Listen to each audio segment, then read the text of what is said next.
ওরা তো পাগল করে দিয়েছে আমাদের। ম্যাচ হেরে বাংলাদেশের পারফরমেন্স নিয়ে কেমন মন্তব্য করল কিউ অধিনায়ক নিক কেলি। নিউজিল্যান্ডের দেওয়া 183 রানের বিশাল সংগ্রহ তাড়া করে বাংলাদেশ এভাবে জিতবে তা হয়তো কল্পনাও করতে পারেনি ভারপ্রাপ্ত কিউ অধিনায়ক নিক কেলি।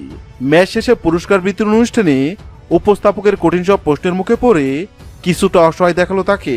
তবে হারের স্মৃতি বলে বাংলাদেশের তরুণ ক্রিকেটারদের দাপটে পারফরমেন্সের প্রশংসায় পঞ্চমুখর হলেন কিউ দলপতি।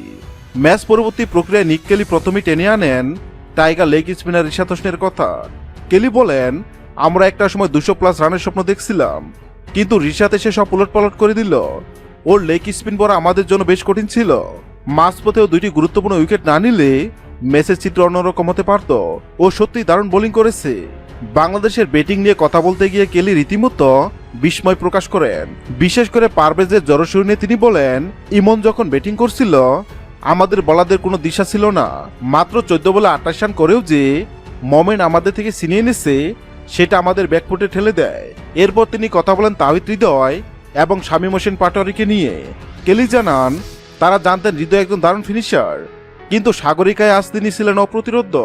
নিক কেলির ভাষ্যমতে হৃদয় এক প্রান্তে ধরে রেখে যেভাবে খেলাটা নিয়ন্ত্রণ করেছে তা অসাধারণ। আর সেই দিকে শামীম পাটোয়ারি এসে যা করলো তাতে আমাদের কিছুই করা ছিল না। ওদের ব্যাটিং গভীরতা এবং বড় শট খেলার ক্ষমতা দেখে আমি সত্যি মুগ্ধ। উপস্থাপকের প্রশ্নের জবাবে নিক কেলি অপ্রকটে স্বীকার করেন, এই কন্ডিশনে বাংলাদেশ এখন যে কোনো দলের জন্য আতঙ্ক। তিনি বলেন, আমরা 182 রান করেও স্বস্তিতে ছিলাম না। হৃদয়, শামীম, ইমনরা প্রমাণ করেছেন তারা কতটা ভয়ঙ্কর হয়ে উঠতে পারে। সিরিজের পরের ম্যাচগুলোতে আমাদের আরও শক্ত পরিকল্পনা নিয়ে মাঠে নামতে হবে। হ্যাঁ দর্শক, যদি ভিডিওটি ভালো লাগে লাইক দিবেন এবং সাবস্ক্রাইব আমাদের চ্যানেলের সঙ্গে থাকবেন। ভিডিওটি দেখার জন্য আপনাকে অসংখ্য ধন্যবাদ।